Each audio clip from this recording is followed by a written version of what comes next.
Turning now to the campaign trail, healthcare and guns were among the topics this week at the third Democratic presidential primary debate in Houston. KPIX5's Phil Matier and I asked former San Francisco Mayor Willie Brown, this is a third debate. Is anything different this time around? Clearly, two or three new things. O'Rourke's comment about going after the automatic weapons and how they ought to be taken away. That was a new movement. When Amy reminded everybody that he wrote the bill, but she read it. That was with new. The exchange between Amy Klobuchar and Bernie Sanders. That was dramatically new, and believe me, I think that may have been it. Except for the $1,000. I am volunteering. We're going to get to that in a minute.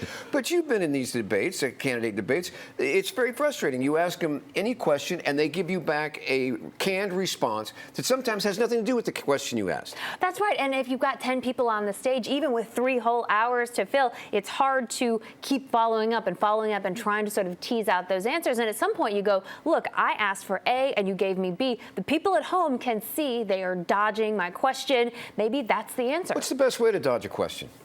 Just as they're doing it. They are geniuses at it. Believe me, I have not seen so anybody. Boring. It's as if they didn't hear the question. Right, but and that's what you have to do. It's tough to watch through If you want to dodge the question, act as if you didn't hear it and proceed to answer in whatever speech you need to make.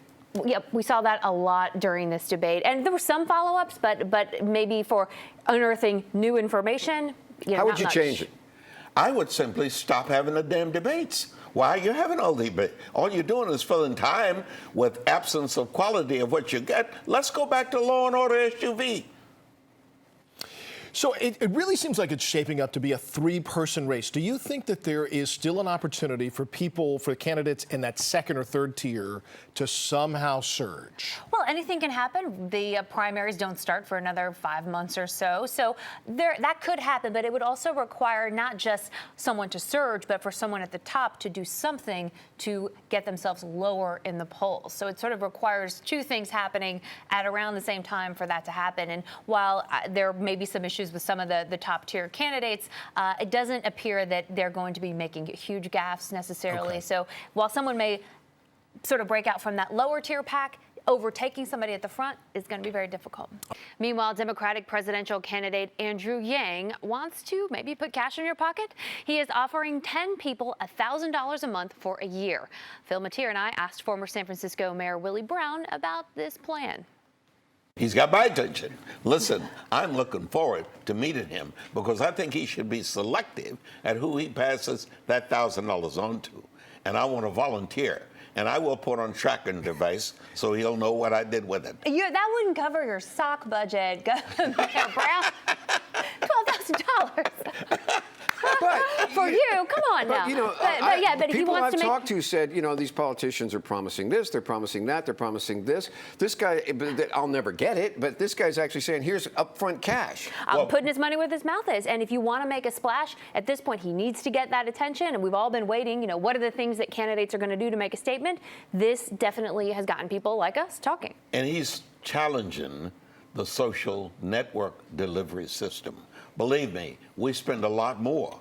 In most cases, we spend more than $1,000 a month on people when we provide the coverage that we provide, when we provide the relief, whether in the social service delivery system. He hasn't gotten there yet. You just wait to see what kind of reaction he's going to get from the people who employed there that suddenly would be out of business if you gave me the money directly and not through them. Well, and he also plans to use campaign money to do this. And so now there's a big legal fight about whether or not that's legal because no one has ever tried to do what he's doing. Not exactly, Melissa. Mm-hmm. Yes, some of us have tried it. We have offered people for return of your instrument showing you voted, you get a chicken. Chicken dinner. Really? Really? Not me.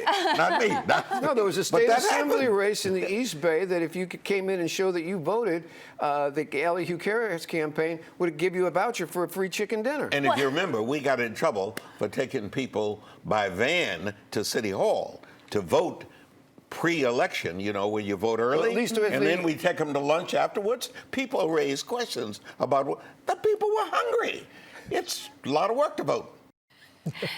Now, Yang is interesting because, you know, the thing that gets the headlines is the $1,000 a month. But what he talks about is he talks about technology and its impact on jobs. He's saying, you know, automation is eventually going to replace a lot of people in factories or people that drive cars or trucks. That's right. And he's also said that, hey, climate change is inevitable, so let's focus on getting people out of low-lying areas and into places where they're not going to be impacted by sea level rise. And so he's very, very innovative. I certainly found that during the debates when he was talking, I really paid attention. Whether you agree with him or not, he's saying something different than everyone else on that stage is saying. And I think that a number of people are paying attention. He gains a lot of Twitter followers, a lot of Google searches after every debate. So certainly getting attention.